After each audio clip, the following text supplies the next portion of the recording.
The thunder of hooves shakes the ground as Norman knights charge across the bloody fields of Hastings in the year 1066.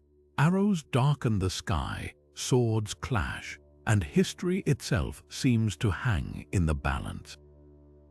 This isn't just a battle, it's the moment England changed forever, and woven into the very fabric of that story is something extraordinary. A 70-meter-long masterpiece of thread and mystery known as the Bayeux Tapestry.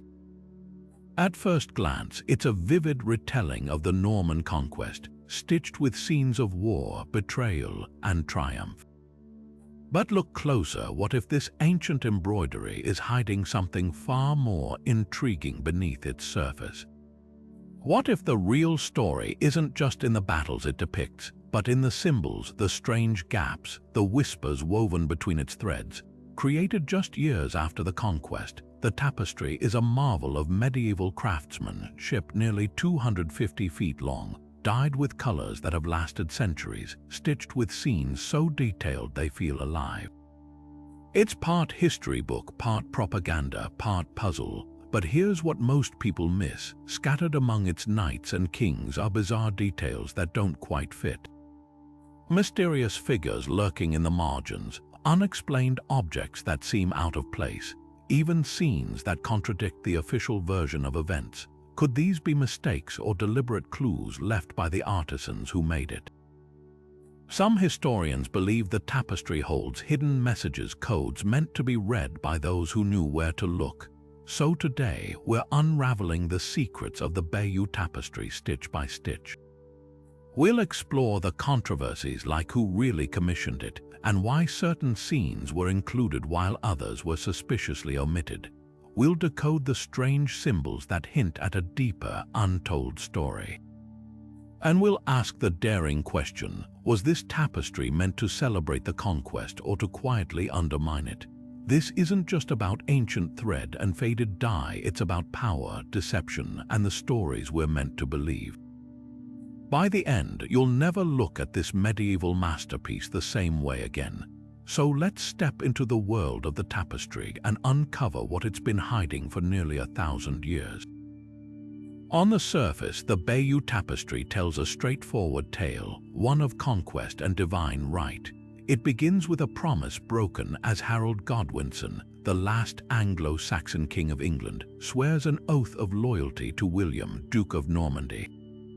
The threads depict Harold placing his hands on sacred relics, vowing to support William's claim to the English throne.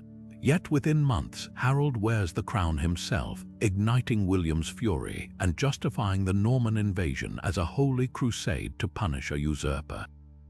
One of the most striking scenes shows Halley's comet blazing across the sky in the year 1066, a celestial omen interpreted as God's disapproval of Harold's betrayal. The tapestry's artisans stitch the comet with such care that its fiery tail seems to quiver with warning. Beneath it, terrified men point upward while Harold sits uneasily on his throne, his fate already sealed. This moment isn't just decoration, it's propaganda, reinforcing the Norman narrative that heaven itself sided with William. The climax unfolds in brutal detail, the Battle of Hastings. Norman knights charge, Saxon shields splinter, and arrows rain down in a deadly haze.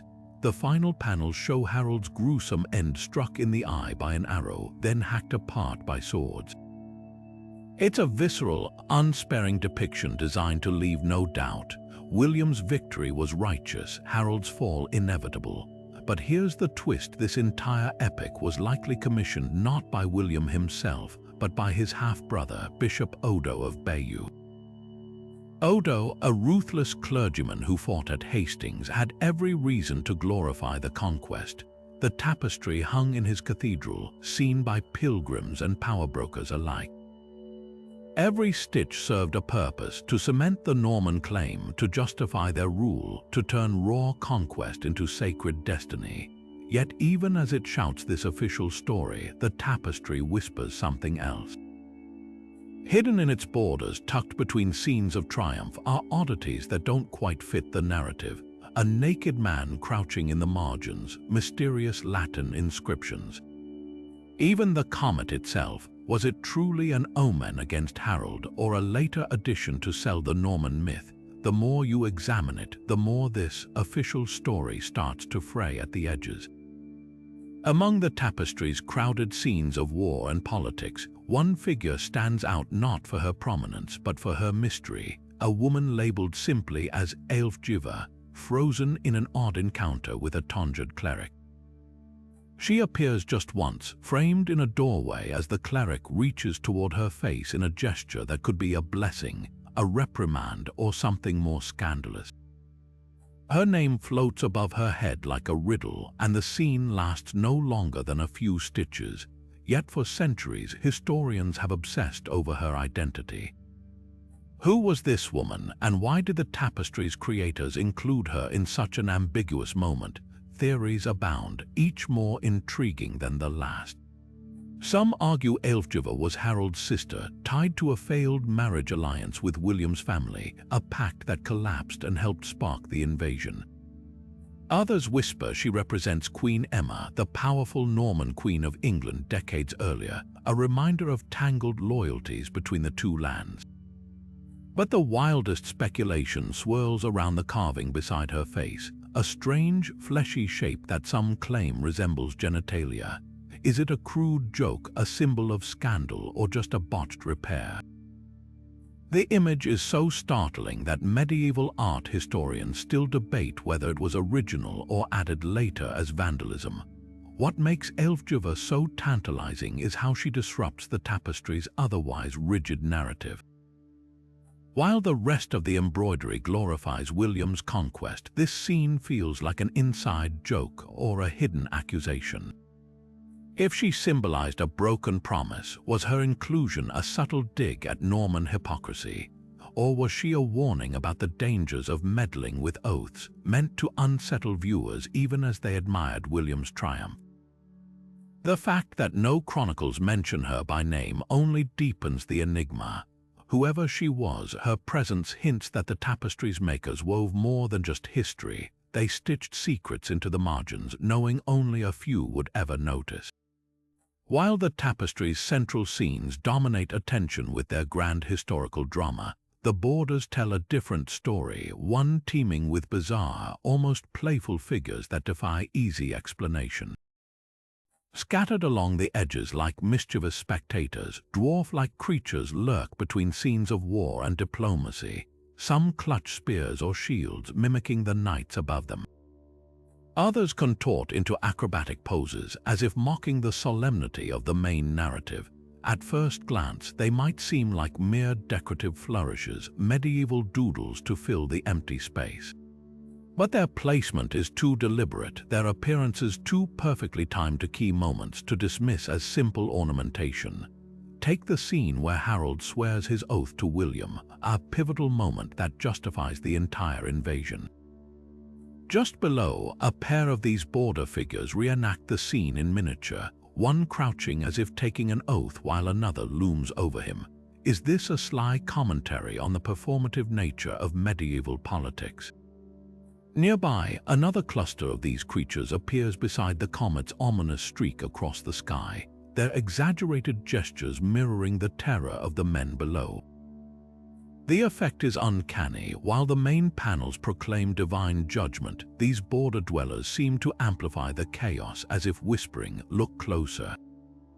Nothing here is as stable as it seems. Scholars have long debated their purpose. Some argue they're inspired by Aesop's fables, foxes and wolves acting out moral lessons, a common motif in medieval art.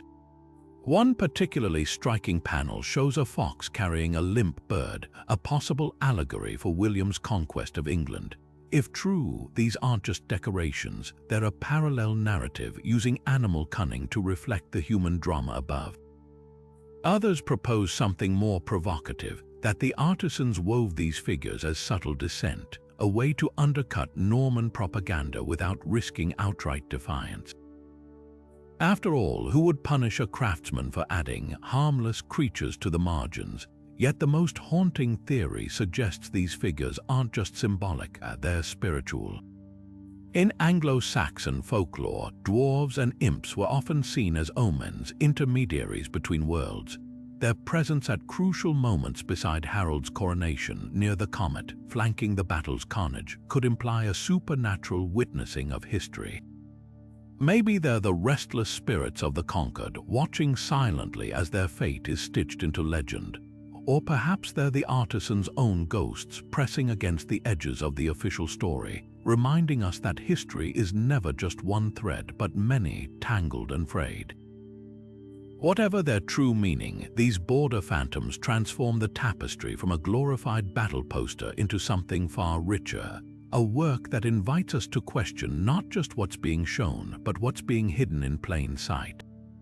One of the most iconic and controversial moments in the Bayeux Tapestry is the death of King Harold, a scene that sparked debates for centuries. For generations, the story was clear. Harold fell with an arrow through his eye, a gruesome detail immortalized in the stitching.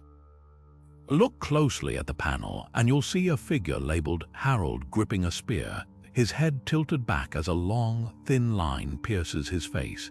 It's a dramatic image, one that's been reproduced in textbooks and documentaries as proof of his fate. But here's where things get strange. That arrow might not be original. When experts examined the tapestry's threads under magnification, they noticed something peculiar. The so-called arrow stitching doesn't quite match the rest of the artwork. The fibers are slightly different, the technique less refined.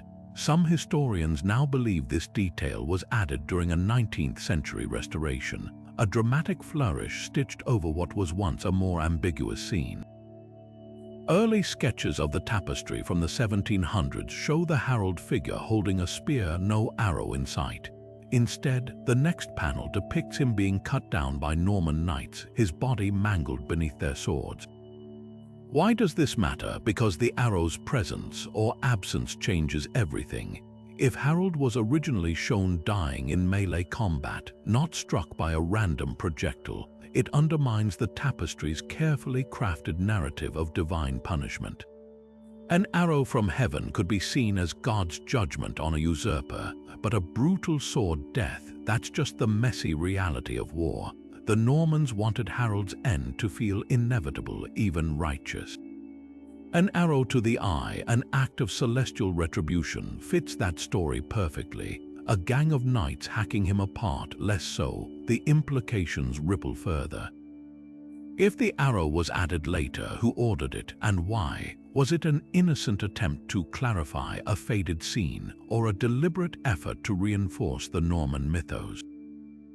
Even the Latin inscription above Harold's head, "Here King Harold is killed," is suspiciously vague. It doesn't mention an arrow, leaving room for interpretation. What if the original artisans, perhaps sympathetic to the defeated Saxons, subtly downplayed the divine omen angle, only for later hands to correct their work? This isn't just academic nitpicking, it's a reminder that history is often edited, sometimes stitch by stitch. The tapestry we see today isn't necessarily the one that hung in Bayeux Cathedral 900 years ago. It's been touched, altered, improved by generations of well-meaning restorers, and with each change, the past becomes a little harder to see clearly. So the next time you hear the tale of Harold and the fatal arrow, remember, the truth might be tangled in the threads, waiting to be unraveled. Stitched alongside the tapestry's sprawling battle scenes and political intrigues, the night sky itself seems to whisper secrets. Halley's comet blazes across the linen, its fiery tail a celestial exclamation point in the narrative. But what if its placement isn't just dramatic flair? Scholars have long noted how precisely the comet aligns with historical records from the year 1066, when it would have been visible to observers in England and Normandy. Its appearance in April of that year, just months before Hastings, was seen as an omen by both sides. Yet the tapestry's creators didn't merely include it for atmosphere. They positioned it directly above Harold's coronation, as if the heavens themselves were casting judgment. This wasn't just art, it was astronomy weaponized, but the comet might not be working alone. Look closer at the borders framing these scenes and you'll spot clusters of stars scattered like breadcrumbs. Some historians argue these aren't random decorations, but deliberate representations of constellations known to medieval stargazers. One compelling theory points to the three stars often stitched near the comet, a possible nod to Orion's belt, a formation associated with fate and upheaval in medieval lore. Another cluster, hovering near William's fleet as it crosses the English Channel, eerily mirrors the real-world position of the Pleiades in the autumn of 1066. These stars were historically linked to voyages and destiny, a subtle nod to the Normans' audacious gamble. The most tantalizing clue lies in a sequence of 7 small stars arcing over Harold's doomed reign. Could this be Ursa Major, the Great Bear? In Anglo-Saxon tradition, this constellation symbolized guardianship, a cruel irony as Harold's kingdom crumbles beneath it.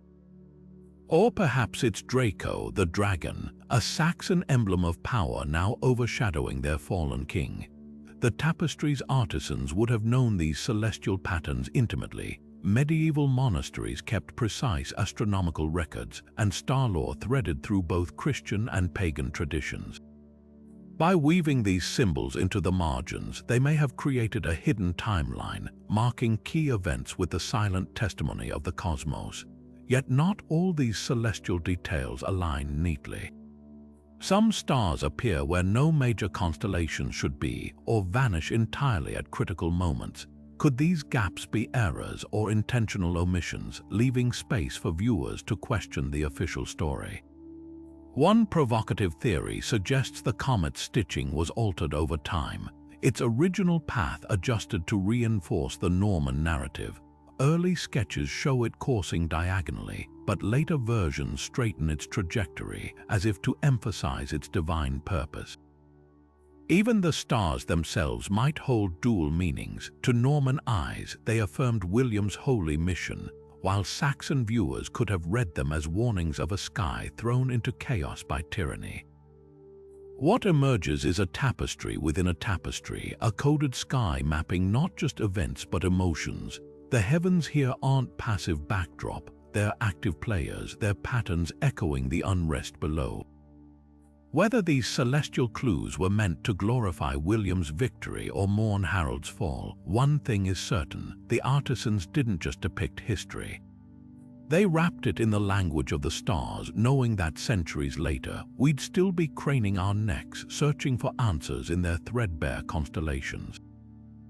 Beneath the Bayeux Tapestry's grand Christian narrative, its soaring church spires and robed bishops, lurks a shadowy undercurrent of older beliefs. Look closely at the dense foliage curling through its borders, and you might spot a face peering back, the Green Man, an ancient pagan symbol of rebirth, his leafy features half hidden among the vine. This isn't subtle, it's startling. Medieval artisans didn't accidentally carve nature spirits into cathedral stone or stitch them into holy tapestries. The Green Man's presence here suggests a cultural memory too stubborn to erase, a whisper of the wild old gods surviving in thread. Equally telling are the triquetra knots woven into the tapestry's margins, 3 interlocked arcs echoing Celtic designs predating Christianity by centuries. These symbols once represented life, death, and rebirth in pagan Europe, later co-opted by the Church as a metaphor for the Holy Trinity. But in the tapestry, they coil like quiet rebellions beside scenes of Norman piety. Were the Saxon weavers embedding ancestral motifs into their conquerors' propaganda? Or was this a deliberate Norman tactic, absorbing local symbolism to make their rule more palatable to the defeated English?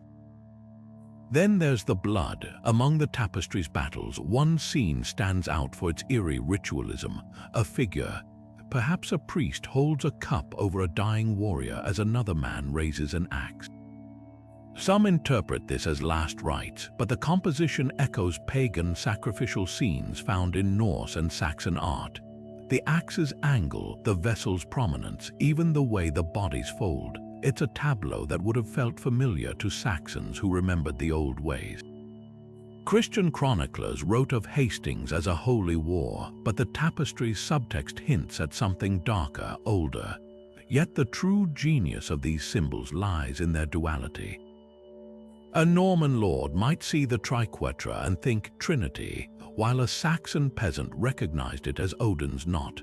The green man could pass for harmless decoration, even as he winked at pre-Christian spring festivals. Even the sacrificial scene walks a line. Was it church-sanctioned mercy or a nod to the blood offerings once made beneath oak trees? This ambiguity wasn't accidental. In a world where faiths collided, the tapestry became a battleground of symbols, its threads weaving not just history but identity. What emerges isn't a simple Christian triumph, but a layered document of cultural conquest, where the old gods weren't erased, just camouflaged. The Normans may have won at Hastings, but in the tapestry's shadows, the whispers of a lost England still rustle through the leaves. Scrolling along the tapestry's 70-meter length isn't just a journey through time, it's a roadmap of conquest. Each panel's placement feels eerily deliberate, as if the linen itself were a canvas for military strategy. Start at the beginning, and you'll find the Norman coast stitched with careful detail. The curve of the shoreline, the clustered ships at anchor, even the wind's direction hinted at by billowing sails. This isn't generic backdrop, it's a near-cartographic record of William's staging grounds. The tapestry's first third unfolds like a campaign diary, tracking the army's gathering forces, their crossing of the English Channel, and their ominous landing at Pevensey, a location so precisely rendered that modern geographers recognize its distinctive marshland contours. As the scenes progress, the landscape shifts subtly but unmistakably. After the Normans established their beachhead, the tapestry's background transitions from coastal flats to rolling hills, mirroring their advance inland toward Hastings. Trees bend at angles suggesting prevailing winds. Rivers cut through the fabric in winding threads that match historic waterways, details too specific to be decorative. One panel even shows a fortified hill that scholars argue could be the Iron Age earthworks near modern-day Battle Abbey, a spot William's forces would have passed on their march. The closer the narrative gets to the climactic fight, the more the terrain tightens, the borders narrowing like a noose around Harold's doomed army. But the most striking geographic clue lies in what's missing. The tapestry skips entire segments of the Norman march, no meandering detours, no villages burned along the way. Instead, it leaps from key point to key point like a general connecting dots on a map. This selective stitching suggests the creators weren't just storytellers, they were strategists distilling the invasion into its essential movements. Even the infamous long halt at Hastings, where William waited weeks for Harold to arrive, is compressed into a single, tense panel, the empty space around it amplifying the suspense of that grueling wait. Perhaps the tapestry's greatest cartographic sleight of hand is how it manipulates perspective to serve its narrative. The English Channel crossing, which likely took days, spans multiple dramatic panels, while the sprawling Battle of Hastings unfolds in a chaotic, almost claustrophobic cascade. Distance and time bend to the storyteller's needle, turning geography into propaganda. By stretching or collapsing space at will, the creators didn't just record the Norman advance, they choreographed it, making William's victory feel as inevitable as the tide rolling in. Yet for all its strategic precision, the tapestry leaves one glaring omission: the Saxon perspective. Harold's desperate march from Stamford Bridge to Hastings, a staggering 250 miles in under 3 weeks, earns barely a mention. The land he raced across, the loyal towns he passed, the exhaustion of his troops, none of it appears. In the tapestry's geography, England exists only as a prize, not a living kingdom with its own roads, its own heartbeat. This wasn't oversight, it was erasure. By reducing the landscape to a Norman path of triumph, the makers didn't just document a route. They stitched a conqueror's vision of history, where every mile of cloth leads inexorably to one conclusion: this land was always meant to be theirs. Among the tapestry's bustling scenes of war and intrigue, one element stands out for its astonishing precision: the ships. Not just background props, these vessels are masterclasses in medieval naval engineering, their every stitch a testament to vanished craftsmanship. Take the Norman fleet. Each longship arcs with the sleek curvature of real Viking-inspired designs, their prows carved into snarling beasts that seem to ripple with movement. The oars dip in perfect unison, the sails billow with realistic tension, even the rigging twists with an accuracy that would make a shipwright nod in approval. This isn't generic decoration, it's a technical manual in thread. For centuries, historians dismissed these details as artistic license. Then came the Skewed ships. In the 1960s, archaeologists pulling 5 Viking-era vessels from a Danish fjord made a startling discovery. The wreckages matched the tapestry's depictions down to the smallest particulars. The overlapping planks, the keel construction, even the way the sails were reinforced at stress points, all mirrored in the embroidery. Suddenly, what seemed like fanciful stitching was revealed as documentary evidence. The tapestry's creators didn't just imagine these ships, they recorded them with near-scientific precision, preserving secrets of naval technology that had been lost for ages. Look closer at the scene where William's fleet crosses the channel. The ships aren't carbon copies, they vary in size and design, just as a real invasion fleet would. Some are slender, built for speed, with high prows to cut through waves. Others are broader, their hulls deeper to haul horses and supplies. This diversity wasn't random. It reflected the Normans' pragmatic adaptation of Scandinavian shipbuilding techniques to their own needs. The tapestry even shows sailors using poles to fend off collisions, a subtle detail later confirmed by Norse sagas describing coastal navigation. Most striking are the hidden reinforcements. Beneath the tapestry's stylized waves, the ship's hulls bear diagonal ribs, a technique once thought to be a later medieval innovation. Yet when conservators examined the Skewed ships, they found identical internal bracing, proving 11th century builders understood advanced load distribution. Even the way the sails are depicted slightly concave to catch wind efficiently matches archaeological evidence of wool and linen sails tested in modern reconstructions. The artisans didn't miss a trick, they stitched knowledge that wouldn't be formally documented for another 300 years. Why does this matter? Because it flips our understanding of the tapestry's purpose. This wasn't just propaganda, it was a preservation of technical genius, a tribute to the anonymous shipwrights whose innovations made the conquest possible. The Normans didn't just win at Hastings because of arrows and armor. They won because their ships could weather the Channel's fury, because their builders mastered the marriage of oak and wind. And in those threads, centuries before blueprints existed, the tapestry's makers gave them their due. Every stitch a silent salute to the craftsmen who quite literally carried history on their beams. The Breton campaign unfolds across the tapestry with unexpected prominence, a full 10 feet of linen devoted to a conflict that happened years before Hastings. Here, William's forces besieged Dol de Bretagne, chased Breton rebels through tangled forests, and ford rivers under a hail of arrows. At first glance, it seems like an odd detour in a story supposedly about the Norman conquest of England. Why lavish such attention on this earlier war? The answer might lie not in the battlefield heroics, but in the quiet political deals stitched between the lines. Look closely at the Breton scenes, and you'll spot a curious figure: Duke Conan Roman II of Brittany, William's rival turned ally. The tapestry shows Conan desperately scaling down a rope to escape his burning fortress, a humiliating moment for a Breton leader. Yet within months of this defeat, Conan was dead under mysterious circumstances, and Brittany became a Norman ally. Coincidence? Some historians think not. The tapestry's lavish depiction of William's Breton victory might subtly celebrate a shadowy pact: conquer Dol, and in exchange, Brittany's support for the English invasion is secured. The military details reinforce this theory. William's tactics in Brittany, rapid marches, feigned retreats, night assaults, mirror those he'd later use at Hastings.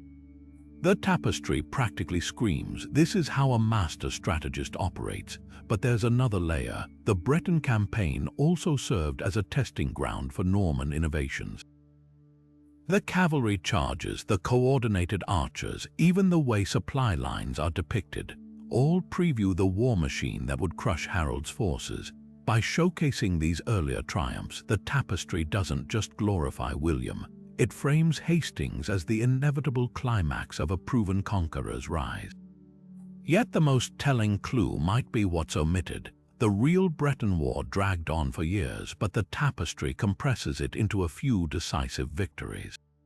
No messy rebellions, no strained alliances, just William's brilliance unspooling like a rehearsed play. Even Conan's ignoble escape gets a heroic sheen. He's portrayed as a worthy adversary, his defeat amplifying William's prowess rather than Brittany's shame. This selective storytelling feels deliberate, transforming a complex political gambit into a streamlined origin myth. So was the Breton campaign a masterstroke or a cover-up?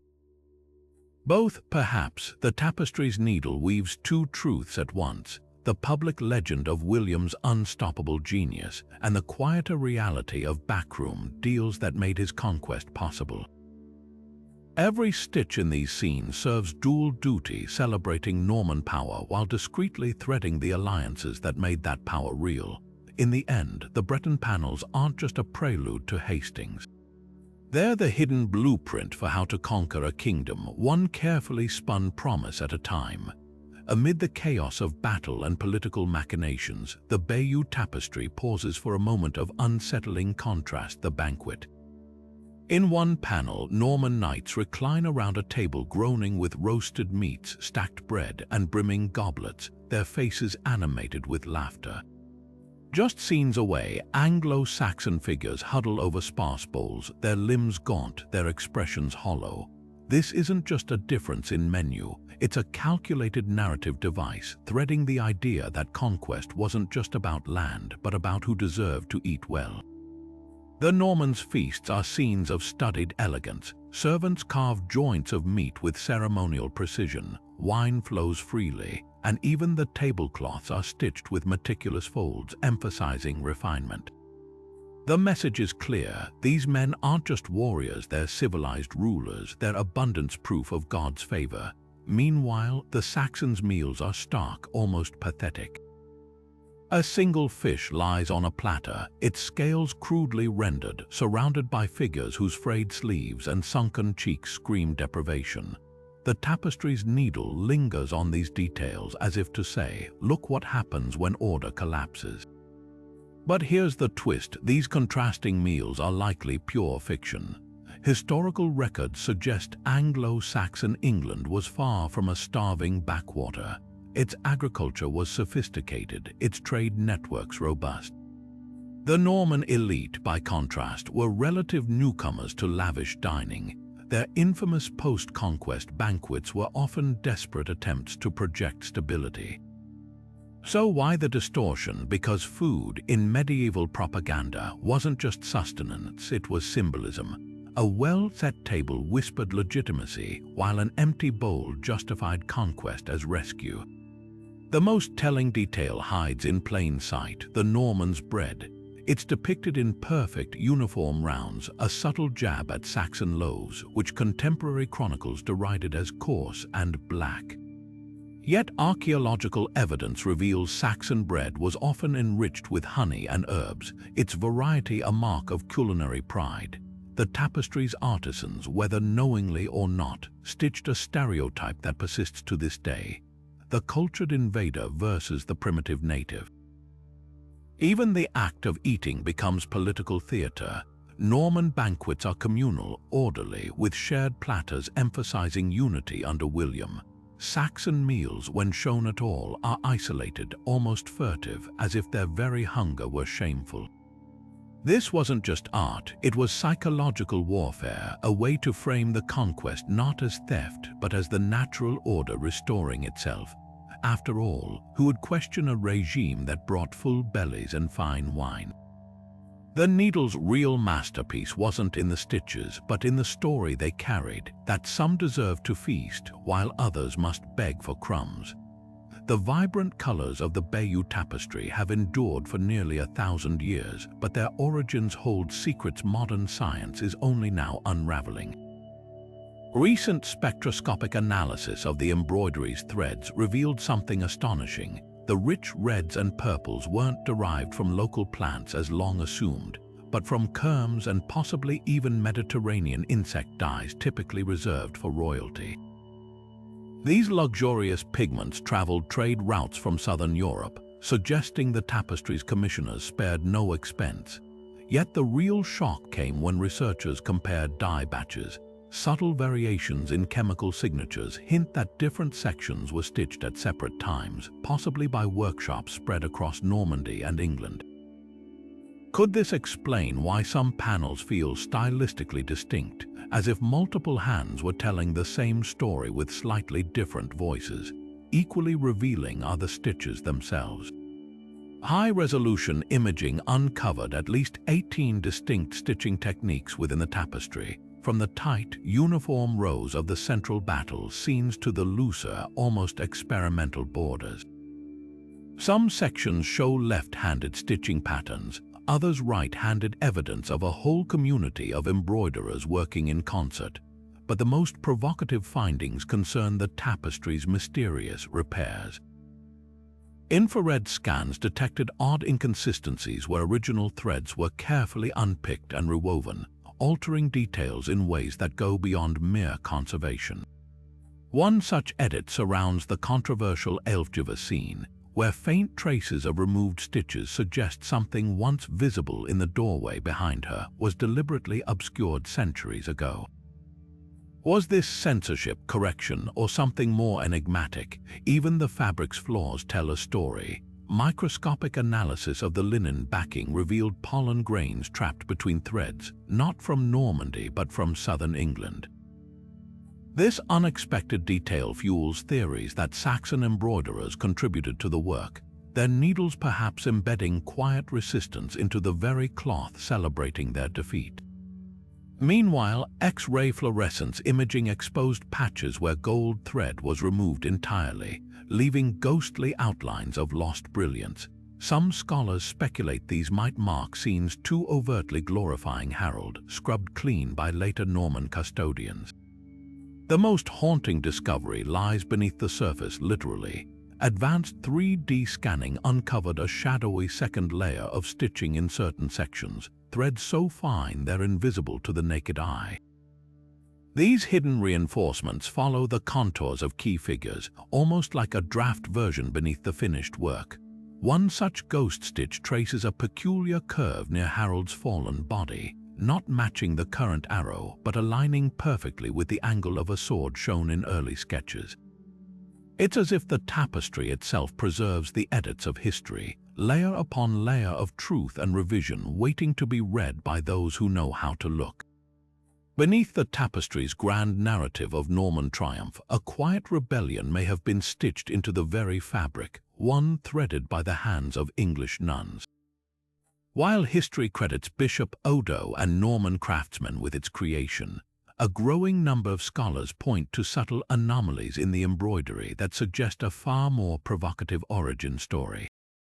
Certain sections of the tapestry bear the unmistakable hallmarks of Anglo-Saxon needlework, particularly in the delicate, almost lyrical stitching of figures like Ælfgyva and the border creatures.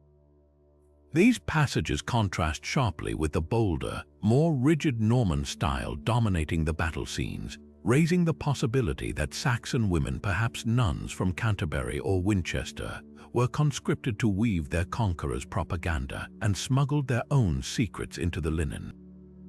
The evidence lies in the needle's whisper. Norman embroidery of this period favored tightly packed wool threads, creating dense, almost sculptural effects.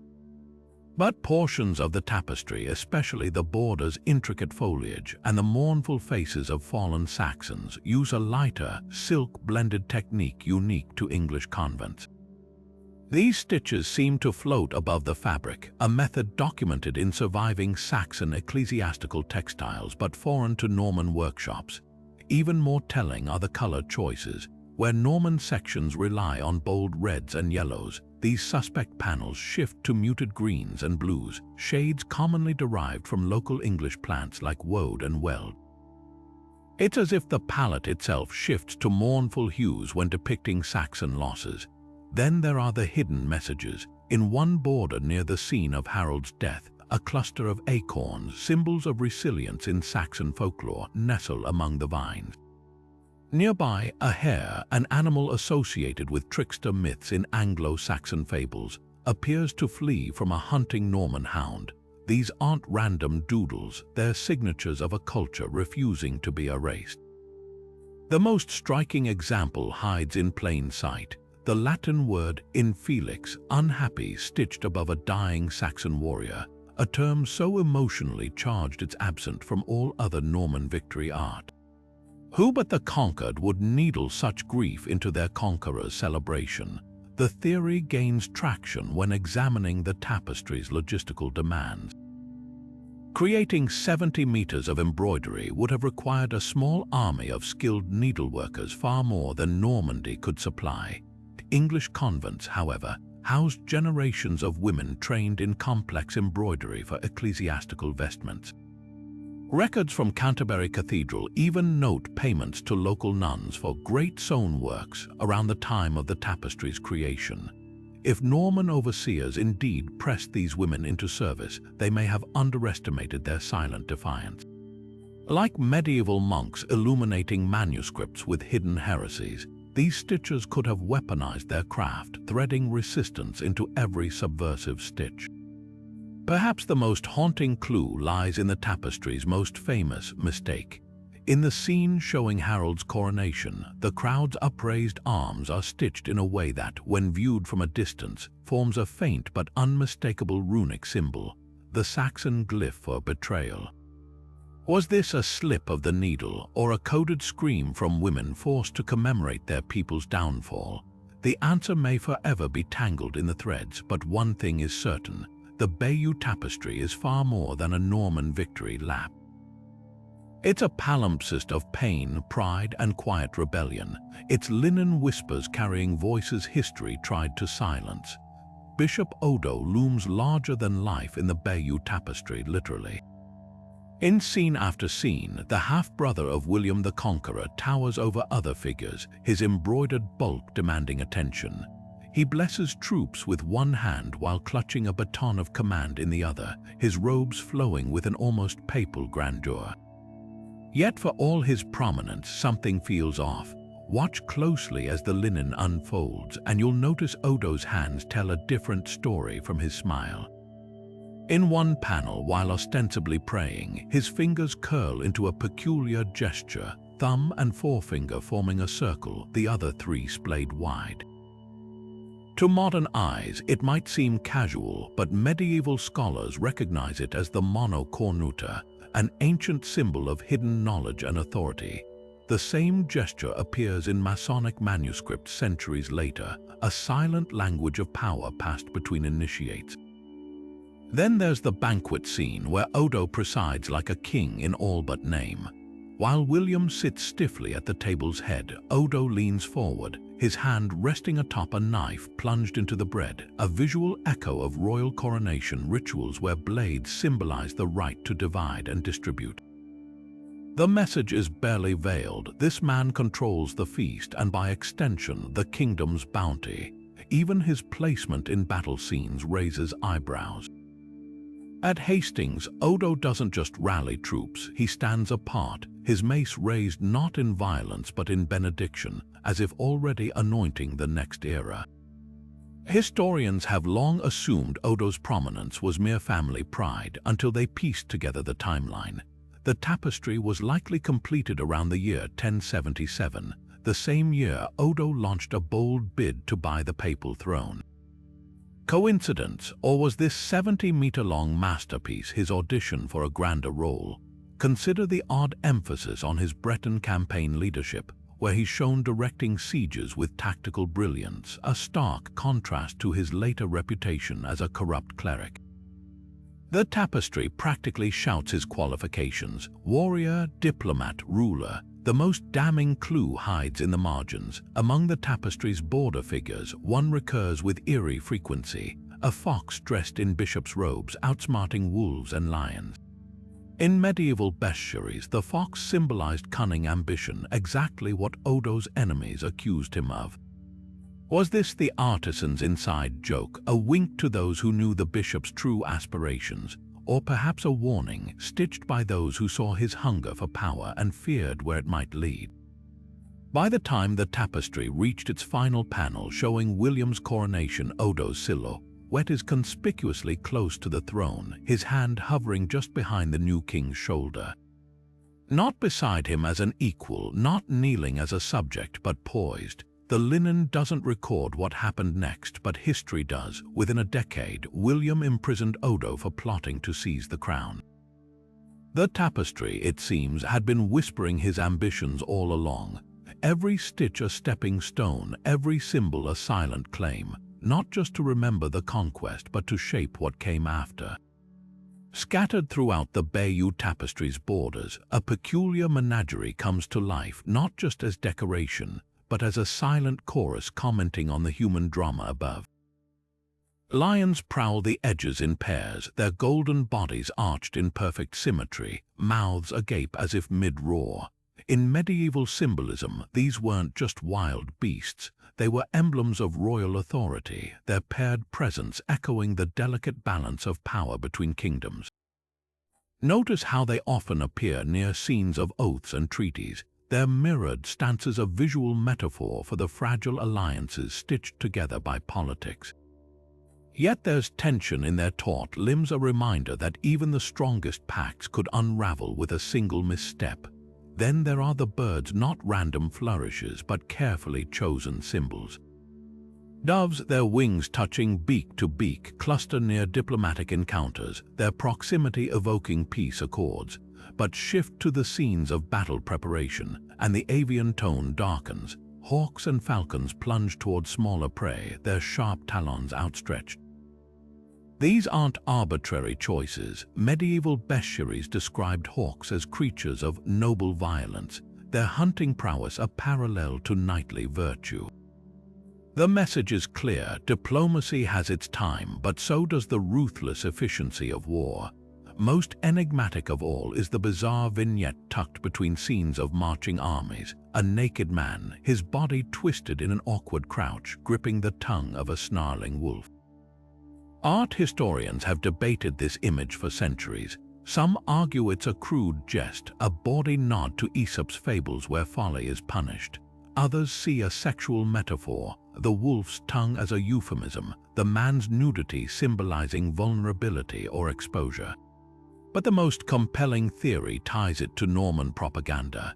In 11th century allegory, wolves often represented treachery, and pulling a wolf's tongue was shorthand for exposing lies. Positioned near Harold's broken oath, the scene transforms into a visceral accusation, the naked truth of betrayal laid bare for all to see. What makes these animal allegories so potent is their duality. They could be read as innocent decoration by the uninformed, yet carry layered meanings for those versed in medieval symbolism.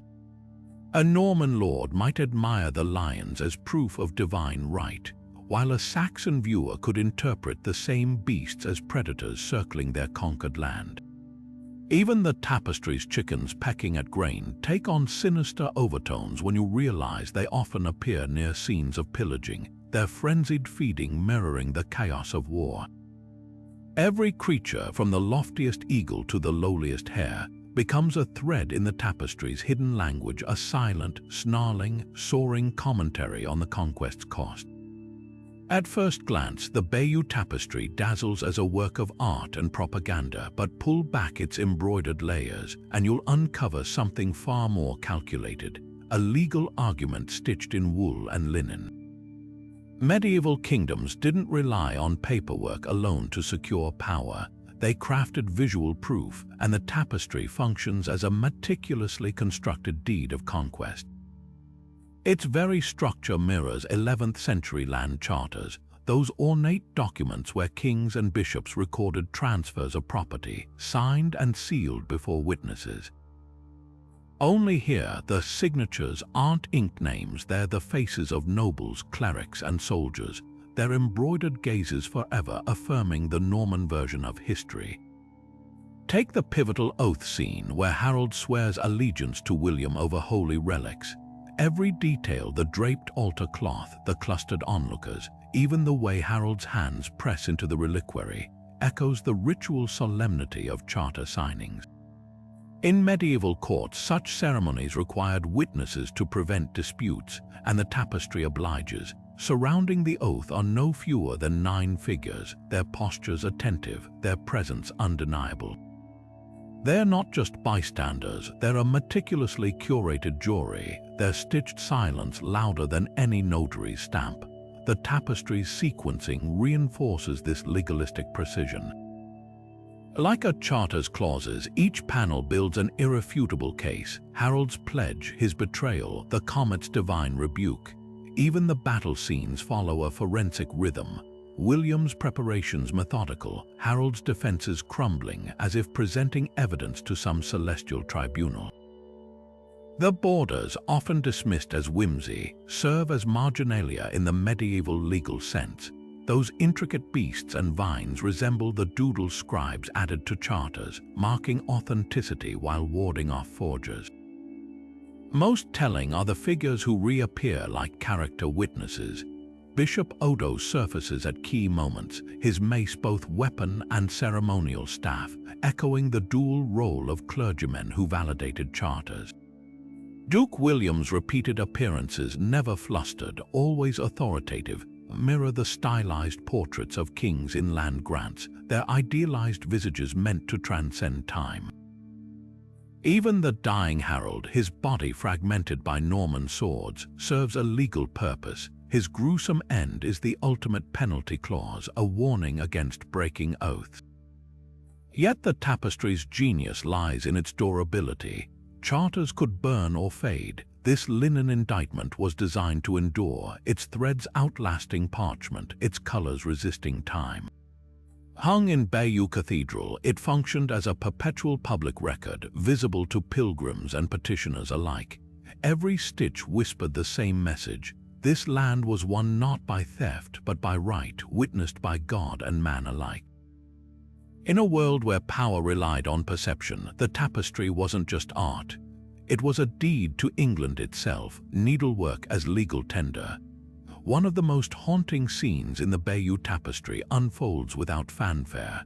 A house engulfed in flames, its thatched roof collapsing as a woman clutching a child dashes from the doorway. Unlike the grand battles or coronations, this moment is small, intimate, and devastating in its simplicity. No labels identify the figures, no Latin inscriptions explain the blaze. Yet its inclusion is deliberate, its placement chilling. It appears just as William's forces land on English soil, a grim foreshadowing of what's to come. This isn't generic destruction. The house's architecture is unmistakably Anglo-Saxon: steeply pitched roof, timbered walls, a detail that would have screamed home to contemporary viewers. The woman's gown flares behind her, stitched with frantic, uneven threads that make her flight feel viscerally real. Even the flames have personality, their jagged tongues licking upward in a pattern mirroring actual medieval house fires. But what elevates this from tragedy to mystery is the scene's historical echoes. Norman chroniclers like Orderic Vitalis wrote of William's troops torching villages along the Sussex coast as psychological warfare, a warning to would-be resistors. The tapestry's burning house might be the only surviving visual record of those terror tactics, not celebrated, but not concealed either. The real enigma lies in the woman's anonymity. Unlike Ælfgyva, she bears no name, no contextual clues, yet her posture, one arm shielding the child, the other outstretched as if grasping for help, transcends time. Some scholars argue she represents Ælfgyva of Northampton, Harold's sister, whose estates were reportedly burned by Norman troops. others see a symbolic England, maternal and violated. But the most provocative theory connects her to an obscure passage in the Anglo-Saxon Chronicles, D manuscript, a fleeting mention of helpless ones fleeing fiery homes near Pevensey, where William first camped. What makes this scene so unsettling is its quiet placement. It doesn't dominate the fabric like Hastings or Halley's Comet. It's tucked between scenes of Norman logistics, easy to overlook. Yet once noticed, it transforms the tapestry's narrative. Those orderly supplied trains and triumphant landings now cast long shadows. The fire's glow licks at the edges of Norman legitimacy, whispering that conquest wasn't just about noble oaths and divine omens. It was also about the smell of burning thatch, the weight of a child in arms, the choices made when survival becomes the only victory left. In 70 meters of embroidered propaganda, this unnamed woman and her child may be the closest we get to history's unvarnished truth. The swirling patterns and interlacing beasts along the Bayeux Tapestry's borders don't just echo Norman artistry, they hum with the rhythm of Viking looms. Look closely at the coiled dragons and knotted vines framing the conquest, and you'll spot uncanny resemblances to textiles like the Ælfgyva tapestries from Sweden, woven just decades earlier. These Norse works share more than aesthetic kinship, they're cultural cousins, stitched with the same sinuous energy. The Bayeux artisans didn't borrow these motifs by accident. In an England still thick with Anglo-Danish communities, threading Scandinavian style into Norman propaganda was a strategic masterstroke, a visual olive branch to those who might see Harold's fall as the end of Viking Age England. Take the serpentine creatures winding through both the Bayeux borders and Ælfgyva's panels. Their elongated bodies twist in identical figure eights, their jaws clasping their own tails in an endless loop. This wasn't just decorative flair, it was sacred geometry in Norse tradition, symbolizing cyclical time and destiny. By incorporating these designs, the tapestry's creators tapped into a shared visual language understood from the Thames to the Baltic. Even the palette whispers of northern influence. The Bayeu's muted blues and yellows mirror Ælfgyva's vegetable dyed wools, a stark departure from the bold reds of typical Norman art. The parallels run deeper than decoration. Both tapestries use narrative techniques borrowed from Viking Age storytelling, scenes unfolding like sagas, where heroes and monsters share space without hierarchy. Notice how the Bayeu's border beasts interact with the main action, much like Ælfgyva's wolves and eagles weave between mythic events. This wasn't how Norman chronicles structured history. It was how skalds recited epic poems with human and symbolic realms entwined. For Anglo-Danish viewers, these choices would have felt familiar, softening the blow of Norman dominance by framing it within their own cultural grammar. Most telling are the subtle nods to Viking shipbuilding in the tapestry's naval scenes. The overlapping hull planks, the curved prows. These details match Norse ship fragments found from Dublin to Denmark more closely than they resemble Norman vessels. Even the rigging knots mirror those in the Osberg tapestry fragments, a level of specificity suggesting Norse-trained craftsmen had a hand in the design. By honoring Scandinavian nautical prowess, the tapestry acknowledged a truth its political agenda couldn't erase. The sea roads that brought Vikings to England now carried their conquerors. This cultural fusion wasn't mere nostalgia. It was a calculated appeal to the Anglo-Danish elite who still held power in places like York and Lincoln. Their ancestors had sailed with sea nut, their halls hung with tapestries like Ælfgyva's.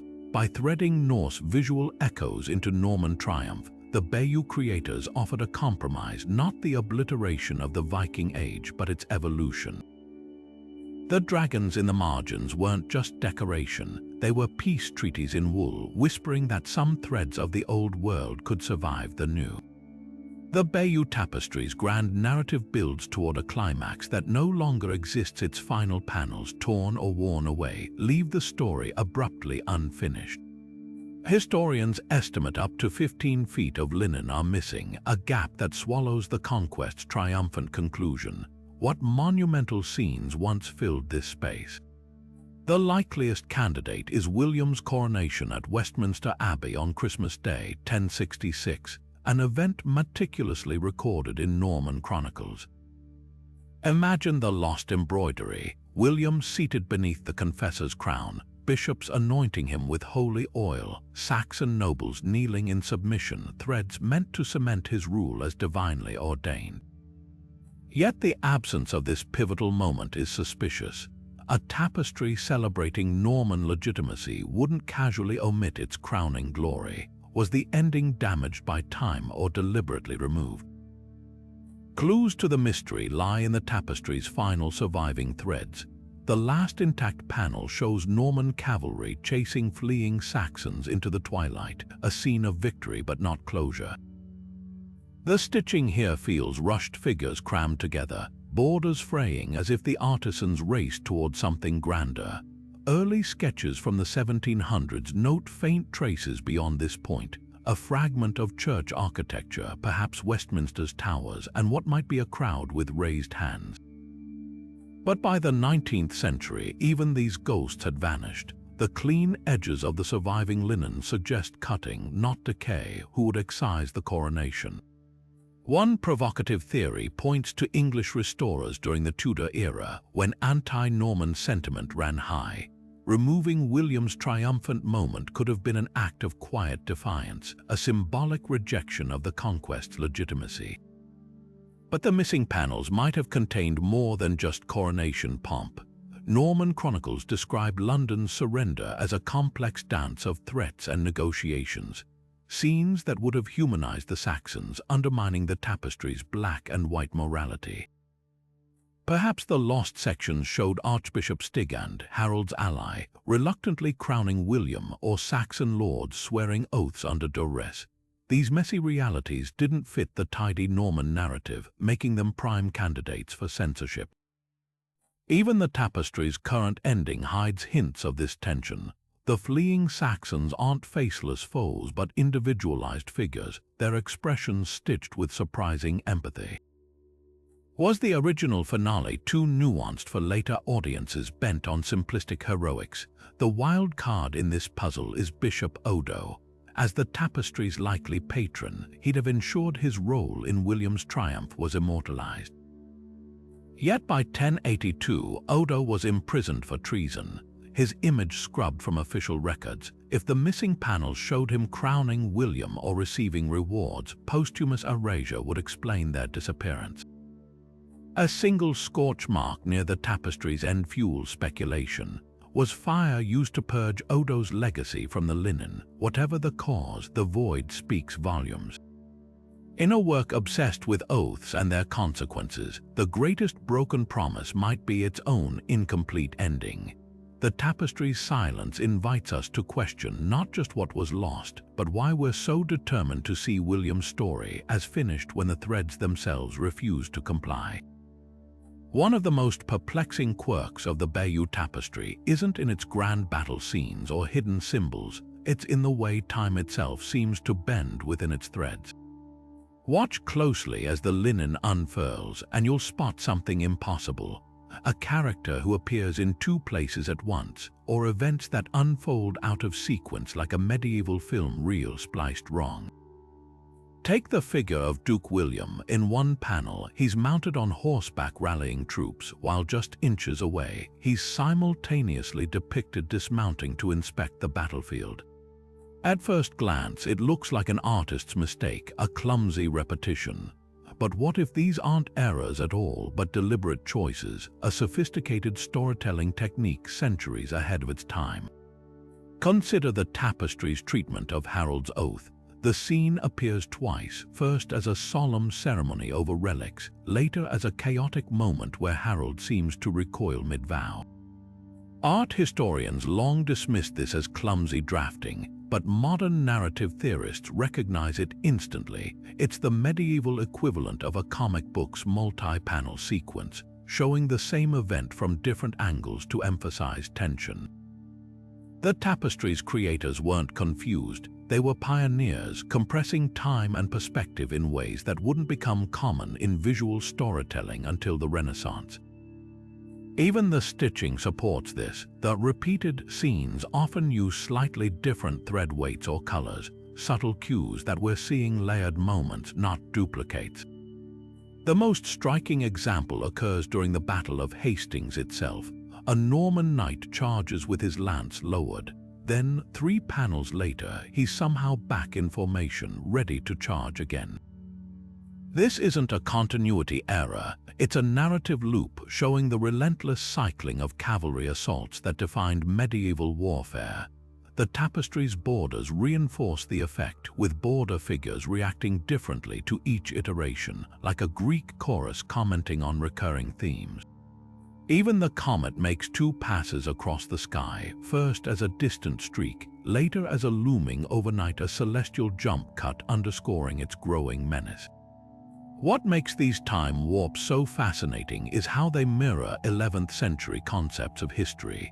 Medieval chronicles often presented events thematically rather than strictly chronologically, weaving threads of cause and effect across timelines. The tapestry does the same, using visual rhymes to connect Harold's broken oath with his later downfall, or William's early victories with his ultimate triumph. Like a Viking saga told by firelight where past and present coexist in the telling, the tapestry's anomalies might be its truest feature, not mistakes but masterstrokes in linen, stitched by artisans who understood that history isn't linear, but a tapestry of interconnected moments folding back on itself until the pattern emerges. The Bayeux Tapestry doesn't just tell a story, it curates one, with a precision that would feel right at home in today's era of algorithmically tailored newsfeeds and viral propaganda. Like a medieval version of selective editing, the embroidery meticulously frames every scene to serve a singular narrative, Norman invincibility. Notice how it skips past Anglo-Saxon triumphs entirely. The crushing Viking defeat at Stamford Bridge, where Harold's forces annihilated an invading Norwegian army just weeks before Hastings gets reduced to a blink and you'll miss it cameo. Meanwhile, Norman victories unfold in lavish detail, their cavalry charges stitched like blockbuster action sequences. This isn't history, it's highlight reel propaganda, a 9th century spin doctor's masterpiece. Modern media tactics echo eerily in these ancient threads. The tapestry's obsession with dramatic visuals, Halley's comet blazing, arrows mid-flight, Harold's eye socket erupting, mirrors today's clickbait sensationalism. Just as cable news loops footage of chaos to stoke fear, the embroidery lingers on burning homes and panicked Saxon faces, reinforcing the idea of Norman dominance as inevitable. Even its breaking news moment, Harold's oath-breaking, plays like a medieval soundbite stripped of context. No mention of whether William coerced the pledge or if Harold ever truly intended to honor it. The tapestry serves us the juiciest scandal, then cuts before the rebuttal, but the real genius lies in what's omitted. Like a biased documentary, the tapestry cherry-picks witnesses. Norman soldiers appear heroic and organized, while Saxons are either faceless casualties or traitors. There's no equivalent of Harold's camaraderie with his housecarls, no scenes of Saxon farmers resisting Norman confiscations, just as modern conflicts get distilled into good guys and terrorists. Even the borders participate in this narrative sleight of hand. Those mischievous animals aren't random doodles, they're the medieval version of chirons and hashtags, reinforcing themes through repetition. A fox outsmarts a crow here, a wolf menaces a lamb there, subtle visual memes conditioning viewers to associate Saxons with folly, Normans with cunning. The most unsettling parallel, both the tapestry and modern media understand the power of emotional truth over factual accuracy. It doesn't matter if Harold actually died by arrow. What matters is that the image divine judgment striking the oath breaker sticks in the cultural memory. Today's viral disinformation works the same way. A photoshopped image, a deceptively cropped video, a comet stitched into the sky where it reshapes history. The Bayeux Tapestry reminds us that storytelling has always been a weapon, and whoever holds the needle controls the narrative, whether it's woven in wool or pixels. Beyond the scholarly debates, the Bayeux Tapestry has sparked wilder theories that veer into the realm of modern conspiracy. Some claim the embroidery hides coded messages from the Knights Templar, pointing to the mysterious figures in its borders as secret Templar symbols. A closer look reveals these so-called symbols are simply common medieval motifs, but the allure persists, perhaps because the idea of warrior monks embedding secrets in thread feels more thrilling than the reality of anonymous nuns stitching political propaganda. Others insist the tapestry is a treasure map, its winding coastline and clustered ships marking the location of hidden Saxon gold. They highlight oddities like the repeated masted ships near Pevensey, interpreting them as cryptic markers rather than representations of William's invasion fleet. While it's true the Normans pillaged vast wealth from England, no archaeological evidence supports this theory. The real treasure was always the tapestry's propaganda value land deeds stitched in linen, not chests buried in Sussex mud. The wildest claims suggest the tapestry predicts future events, from the French Revolution to World War II. Proponents fixate on specific panels, a peculiar arrangement of stars supposedly mirroring wartime troop movements, or a border figure's outstretched arm interpreted as a Nazi salute. These theories crumble under scrutiny. Medieval artisans weren't clairvoyants but master storytellers, weaving history as they knew it, not as it would unfold. Yet these myths endure because they speak to deeper truths about the tapestry's power. Its gaps and ambiguities invite speculation, much like the ink blots of a Rorschach test. We project our fascinations onto its threads, whether Templar glamour or nationalist fantasies, because its very incompleteness demands participation. The real conspiracy isn't in the linen, but in our own hunger for hidden patterns, our refusal to let a 900-year-old story remain just a story. After all, history is always a tapestry of sorts, with some threads visible, others dangling, and plenty of room for us to weave our own interpretations between the lines. The Bayeux Tapestry has survived wars, revolutions, and centuries of neglect, but not even its tightest-kept secrets can hide from 21st century technology. In recent years, advanced imaging techniques have peeled back the layers of time, revealing details invisible to the naked eye. Ultraviolet light scans, for instance, exposed ghostly traces of pigments long since faded, deep blues and purples that once made the comet's tail blaze even brighter, or the crimson threads that originally stained battlefields with visceral horror. These spectral hues aren't just aesthetic, they reshape how we read the tapestry's intent. That fiery comet, for example, glowed far more intensely in its original form, its amplified radiance reinforcing the Norman claim of divine wrath against Harold. Even the borders, once thought to be monochromatic, pulsed with alternating colors, turning the margins into a pulsating frame that subtly guided the viewer's eye toward key scenes like a medieval director's spotlight.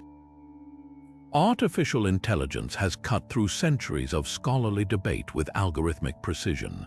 By analyzing thousands of stitching patterns, the angle of each thread, the tension of the weave, even the way knots were secured, machine learning models identified at least 8 distinct artistic hands at work. Some sections feature tight, uniform stitches characteristic of Norman workshops, while others loosen into the flowing, almost lyrical style linked to English convents. Most startling was the discovery of abrupt transitions in technique mid-scene, suggesting panels were dismantled and reassembled over time like a puzzle shuffled by history.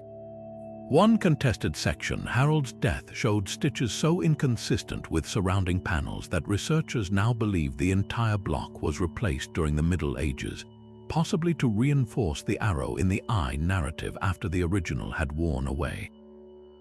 Perhaps the most revelatory tech has been hyperspectral imaging, which detects chemical traces in the threads. In the shadowy margins near the Ælfgyva scene, faint residues of a rare lead-based pigment were found, a substance typically used in clandestine medieval sketches for secret designs that would appear only under certain lights. Was this the fingerprint of a hidden message, meant to be seen only by those who knew how to look? Even the linen backing yielded surprises. Pollen analysis matched fibers to regions in Flanders, challenging long-held assumptions about the tapestry's origins. Yet for all these breakthroughs, technology has deepened the tapestry's mysteries as much as solved them. AI flagged anomalies in the stitching of border figures, tiny, deliberate inconsistencies in otherwise symmetrical patterns. Were these errors hidden signatures or some forgotten symbolic code?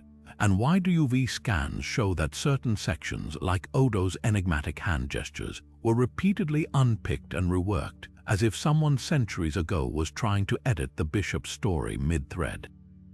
The tapestry's secrets, it seems, are layered like its stitches, each discovery pulling loose a new thread to follow. It's nothing short of miraculous that the Bayeux Tapestry still exists today. Think about it, 950 years of wars, fires, and damp European winters should have reduced this fragile linen to dust long ago. While countless medieval textiles have crumbled into oblivion, this 70-meter-long masterpiece defied the odds. Its survival isn't just luck, it's a saga of near misses, secret hideaways, and a few strokes of sheer historical serendipity. For centuries, the tapestry lived a quiet life, rolled up in a chest at Bayeux Cathedral, brought out only once a year for the Feast of the Relics. This limited exposure shielded it from light and air, the twin killers of ancient fabric, but the real game changer was its material. Unlike later tapestries woven with heavy wool, the Bayeux's linen backing is lightweight and breathable, resistant to the mold that devoured other textiles.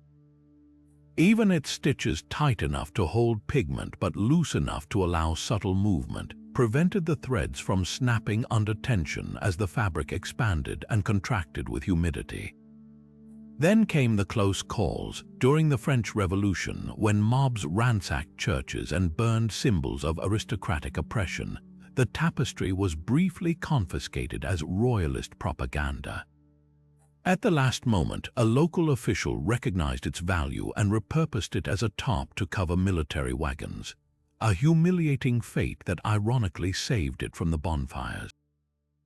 Fast forward to World War II, when the Nazis seized it as a prized cultural trophy. Hidden in a dungeon at the Louvre, then shuffled between basements to evade Allied bombs, it narrowly escaped destruction when a water pipe burst in one of its storage rooms, leaving nearby artworks ruined but the tapestry untouched. Climate control has been its most persistent foe. Medieval linen reacts violently to modern heating systems. Too dry, and the fibers become brittle; too damp, and mold creeps in. For decades, the tapestry was displayed in a dim, dusty gallery in Bayeux, its colors fading under flickering gaslights. Only in the 1980s did conservators realize the damage done by well-meaning restorations, patches of crude stitching that pulled at the original fabric, synthetic dyes that clashed with the ancient palette. Today, it's housed in a hermetically sealed case, bathed in light calibrated to match the glow of medieval candlelight, a high-tech guardian for an artifact that refuses to let time unravel its secrets. The greatest mystery isn't how it survived, but why it alone endured when so much else perished. Maybe its sheer size saved it, too monumental to discard, too daunting to destroy. Or perhaps its story was always meant to outlast its makers, a thread connecting us to an era when history wasn't just written but stitched into being. Every scorch mark, every repair, every desperate act to preserve it adds another layer to its legend, proving that the tapestry's true power lies not just in the scenes it depicts, but in the centuries of hands that refuse to let it fade away. After nearly 1,000 years, the Bayeux Tapestry still refuses to surrender all its secrets. We've followed the threads of its most tantalizing clues, from Ælfgyva's cryptic cameo to the pagan symbols woven into Christian triumph, from the ghostly stitches beneath Harold's death to the celestial codes hidden in its borders. Each revelation pulls us deeper into a labyrinth of medieval psychology, where propaganda and subversion twist together like the tapestry's own coiled vines. The comet blazes not just as an omen, but as a spotlight on the fragility of historical truth. The border beasts snarl not as decoration, but as silent commentators on the conquest's cost. Even the missing finale whispers louder than any grand finale could, its absence a reminder that history is written and rewritten by those who hold the needle. Yet for every deciphered symbol, a dozen more defy interpretation. Was the Green Man a quiet nod to England's old gods, or just a fanciful flourish? Did the nuns stitching Saxon sorrow into Norman victory leave deliberate clues, or were their hands simply guided by muscle memory of lost traditions? And what of Odo's Chinese letter, Chinese letter, Chinese letter, Chinese letter, Chinese letter, Chinese letter, Chinese letter, a bishop's blessing or a conspirator's signal? Some mysteries may forever remain tangled in the linen, their meanings frayed by time. So what are we left holding? A breathtaking work of art, yes. A historical document of unmatched detail, certainly, but perhaps something more, a challenge. The tapestry doesn't just depict history, it performs it, inviting us to question every scene, every stitch, every silence, with digital scans now allowing us to zoom closer than any medieval pilgrim ever could. The power to scrutinize this masterpiece and to challenge its narrative lies literally at our fingertips.